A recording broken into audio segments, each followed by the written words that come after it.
obviously very disappointed in the way we played in the second half.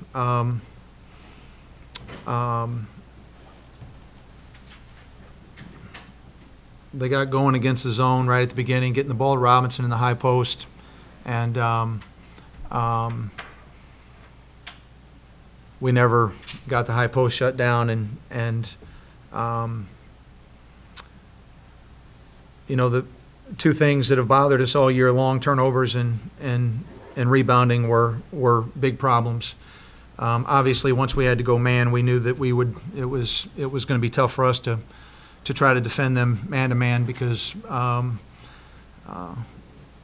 their offensive players are better than our defensive players. It's as simple as that. Robinson's terrific on the offensive end, and so anyway, we played pretty well for most of the first half, and then turnovers got us towards the end of the half again, let them back in the game, and so it's disappointing that we let it get away from us like we did. I thought our response to adversity in the second half was not very good, and that's on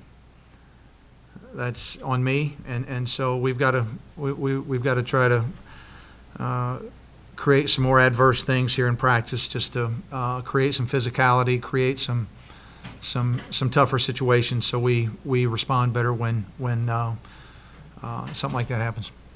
Does this loss, Kevin, in some ways feel more disappointing than others recently? Sure it does. Sure it does. We're sitting there with a 2-point lead, and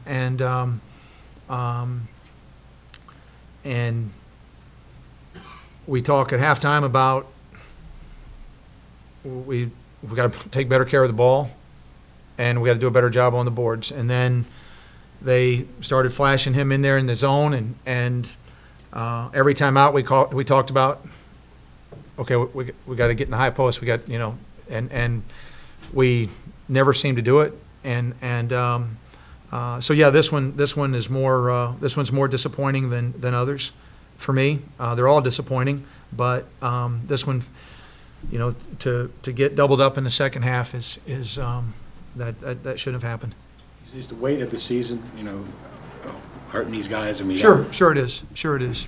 Yeah, it is, and it's been tough. It's been tough on them, and we, they continue to try. I mean, that's obvious with the way we came out and played in the first half. They continue to, but I think now we've got a little bit of the sort of effect when somebody makes a run or they get the lead or whatever, and that's that's not something that should happen, but I feel like that happened a little bit tonight. Coach, did you feel like you stepped off the gas pedal when you had a 15-point lead? No, we didn't try to do anything differently, I can tell you that.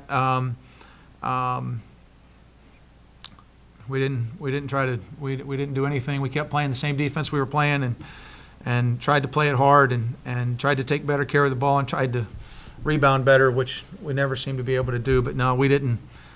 We certainly didn't get any more tentative, I can tell you that. What do you think you did well in the zone early, I guess? And was it just a case of them finding the high post? Did you feel like you defended it well early, or do you feel like it took them a while to find that? Well, we defended it well in the first half, and then Robinson went out with the fouls, and so he's by far their best guy in there. And so, whether they didn't try to get somebody else in there to do it, or we did a better job, felt like we did a better job, but and that's probably what happened. We probably just were a little bit more active.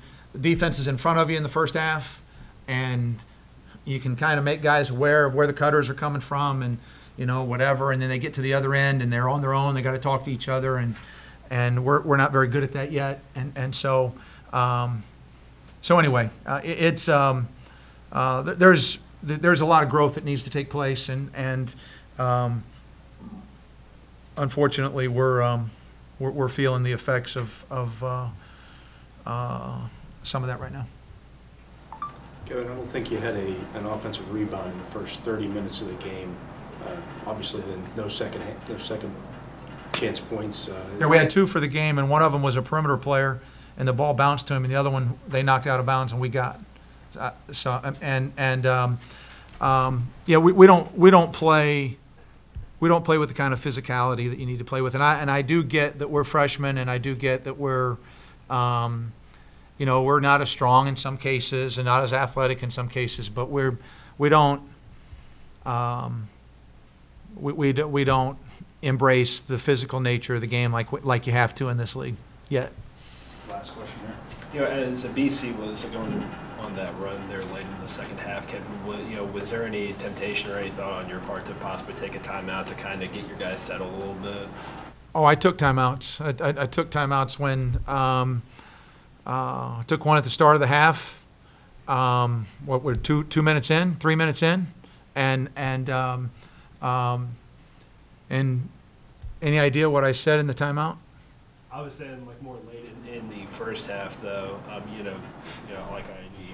know you had taken one in the first 2 minutes of. Okay, I thought you said the second half. Oh, no. Maybe I'm wrong. Yeah, I probably could have used a timeout there in the first half, but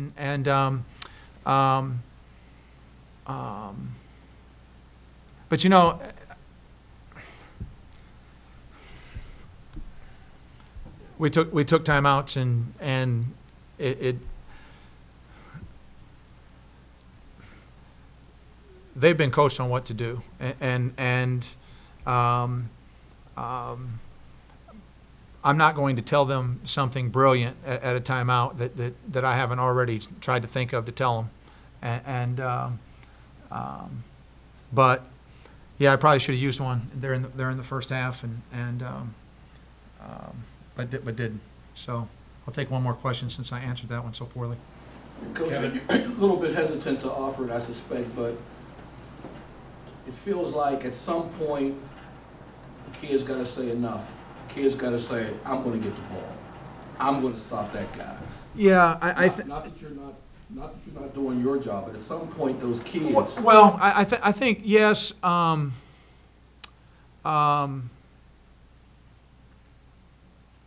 But in their defense, I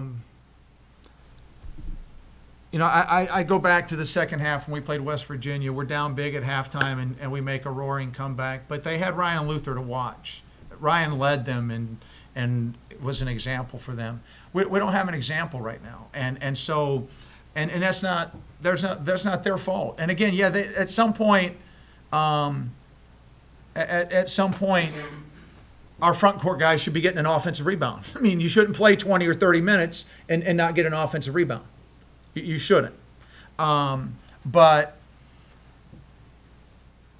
I'm just going to say that's on me. I've got to do more in practice to get them there. And I haven't done my job. If I look down there and we got 2 offensive rebounds, I haven't done my job. So I tell them all the time, look in the mirror and talk to yourself first. Check yourself first, and then before you start checking others. So I'm gonna try to practice what I preach. Parker, what do you feel like this team? You all were up 15 in the first half. What do you feel like this team's mental state is even when you get leads during this season, just having lost so much already? It seems like when we're hitting shots and kind of everybody's playing for each other, that's when we have like highs as a team, and then when the opposite is happening, like people aren't hitting shots, we're not getting the ball side to side, that's when I think the energy just isn't as high, and that can't happen. We have to keep playing as hard as we can, no matter what's happening on the floor. Parker, is there a mental component to taking a run from another team, they go on a run, and being able to bounce back from that you feel like you guys are still working through? Yeah, every time we kind of get hit and the team like goes on a 10-0 run or something, we kind of fall back, and that can't happen. When that happens, we have to try to hit them just as hard as they hit us. So. Parker, you seem way down than any other or typical basketball player should be during a devastating loss like this. You guys were up by 15, and all of a sudden you may have taken your foot off the gas pedal, contrary to what I asked Coach, but do you feel like this season is starting to get you to the point where we got to try to get somebody to step up and find a way to win a basketball game? I mean, is the weight of the season really getting you down to the point where we can't do this? No. You seem emotional about that. I say we still try to go out there and play as hard as we can every game, and we don't have that in our head, really. We don't have like our season's over, we're gonna go 0-18 or whatever it is. Like, that's not in our head. We're trying to win the last 4 or 5 games, however many we have left. We still believe as a team we can win each game. So.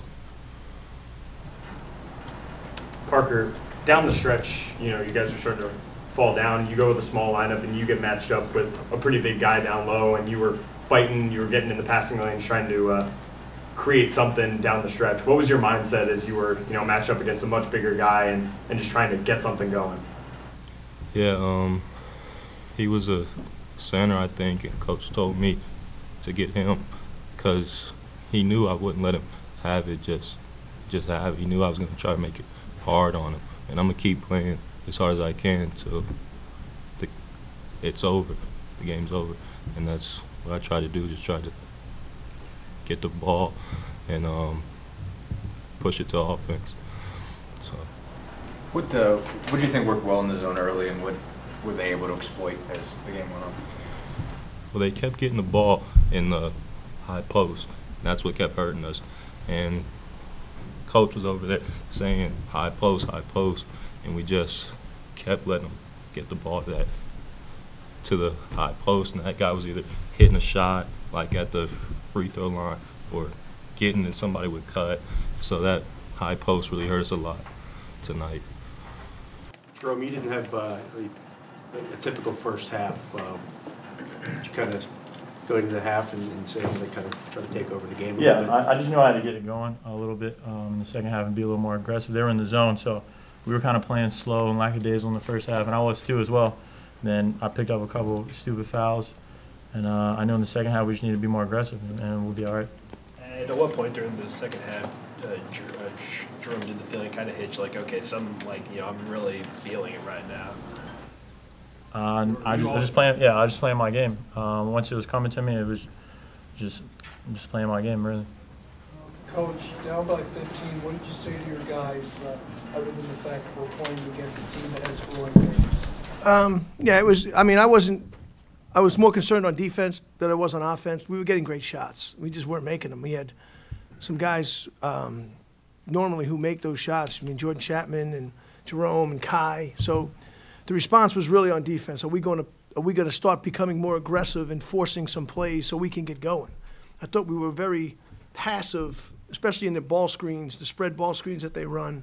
We weren't anticipating any plays, and I thought we did. From that point on, we got aggressive. Got a good lift from Vin Baker. That helps when a guy comes off the bench and provides a little bit of a spark. It helps as well.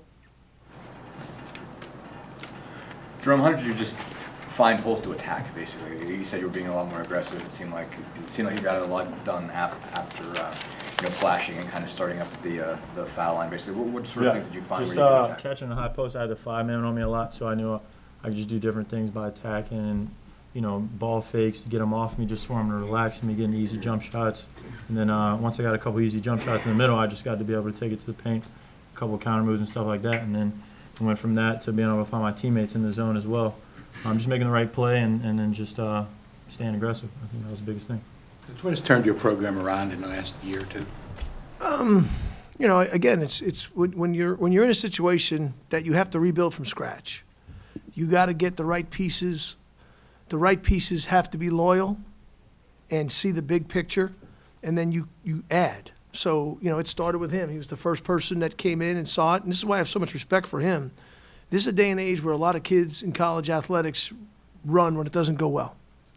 And to him and his family, they saw what was going on. They saw that, if we get a couple more pieces, things could happen. Then a Kai Bowman comes, then a Niko Popovich comes, and then a Stephon Mitchell, and then You know, and we forget we lost a major piece. Deontay Hawkins was a major piece. He was second leading rebounder in this league. So we had to regroup again. But it's just staying with the plan and having patience, but having the key pieces bought into what you're doing. And like I said a million times, I could never thank him and his family enough, because I think he's grown and been rewarded for it, but there's no question we have as well. Jim, what do you see when you see Pitt? I'm sorry? What do you see in Pitt? Do you see a lot of yourself a couple of years ago? Yeah, I mean, it's a tough league, man. When you have to rebuild from scratch, if you have to bring in 9 or 10 guys, you're like an expansion team. I mean, you don't want to say it. You don't want to go through it because it's not easy to go through.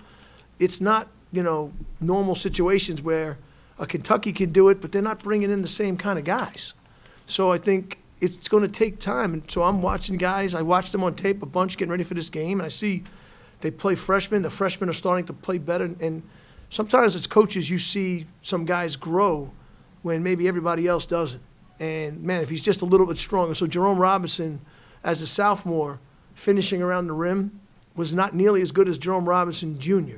finishing around the rim.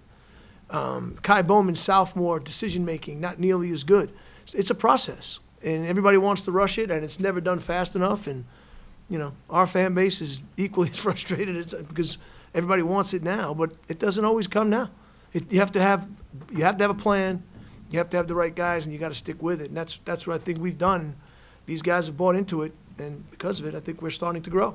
Playing in a league, Jim, with 4 teams in North Carolina, do you ever kind of wonder to yourself with Kai and Jerome, like, man, how did I get these two? You could say that. Everybody's got guys, right? I mean, the guys they have are pretty good. They can't take everybody, but we recruited that area because those kids want to play in the ACC. I mean, that was our niche, is that we were trying to find some guys that they grew up wanting to play in this league. And then I think those kids are able to see the role they could have here. So, from day one, Jerome's played 30 minutes a game. And he's been able to grow through mistakes. Kai Bowman's played 35 minutes a game. I wish we had more depth. I wish I could give them a break. But it is what it is. But they've been able to grow as players because of the opportunities they get. What made you see it through, and how tough was it early on for you? It was definitely tough. I knew coming into this, first thing I thought was I could be like a pioneer to change the whole program. And that's one thing that Coach told me and that he believed in that we could do from day one for my freshman year. And so, I mean, I stuck with it and I believe everything he said. And as you can see, it's starting to pay off for us now. But it was definitely tough. I mean, freshman year and then sophomore year, just so many people leaving, new people coming in and stuff. You're seeing a lot of different faces. So it was tough, definitely to stay through it, but sticking through the process definitely pays off in the end. Jimmy, your struggles on the road in conference play are pretty well documented. Yeah. You go down early, Jerome's on having a good game. How do you keep in that moment from, here we go again kind of feeling? I think we're growing up. I mean, I think that was the whole talk at halftime. We're growing up now, guys. We're not that team anymore. We've got to start playing with confidence. We've got to start making the plays we know we can make. And that's the last step. I mean, the first step is to be competitive at home and protect your home court against anybody. And I think we've done that. I think we've shown that we could beat in our building. We have the ability to beat anybody in this league. That doesn't mean that we can't get beat, but that means that we have the ability to beat people, and we've shown it. The next step is the hardest step, and that's going into somebody else's building and winning. And we've been close. I mean, we had Virginia to 1, and we were down 18. Louisville cut it to 2. So we showed signs, but that last step's got to be taken by these guys together. And hopefully that's what we're doing now, because we end up 3 out of 4 on the road. But we're 3-1 now in the month of February. And that's all we talk about is in February, things are going to happen for our program, good or bad. We're going to be able to take some big steps if we want to take it. So that's all we've been talking about since the calendar turned. Coach, you see that with Pitt in a couple of seasons in terms of growing up and being an experienced team, as much of an experienced team as you guys are right now? Well, I think the guys who are playing for them, they're getting valuable lessons, things that you can't learn in practice, things that you can't learn playing high school basketball, things you can't learn. I know they have a phenomenal coach. I know he's a proven winner. I have so much respect for him way before I ever even met him because I'm a basketball person and basketball people like basketball people. But there's no doubt in my mind if the formula is here for them, if the same things happen, patience, if the guys grow, if the guys unify, you know, it can happen, no doubt. It can happen anywhere. It happens everywhere in the country. It's not unique to us or to Pitt. You know, it's just a numbers game. When you have to bring in 10 new players and you're playing in this league, it's very, very difficult, guys. It's very, very difficult. Anything else for Coach Jerome? Jerome, do you see a lot of your first teams at BC in Pitt? I mean, when you're looking across the court today? I definitely thought about that, like, especially in the first half. When I was sitting out for a little bit, I was like, damn, like, this is just how we, you know what I mean, we were in the same position my freshman year. No fans and just not winning, you know what I mean, just having to show up every game against a new team and not coming out on top was definitely tough, and I feel for him, definitely. I know how hard it is. I know how hard it is to get through it. I know some people won't be able to get through it. But for them, I think if they just stick through it, they'll be all right.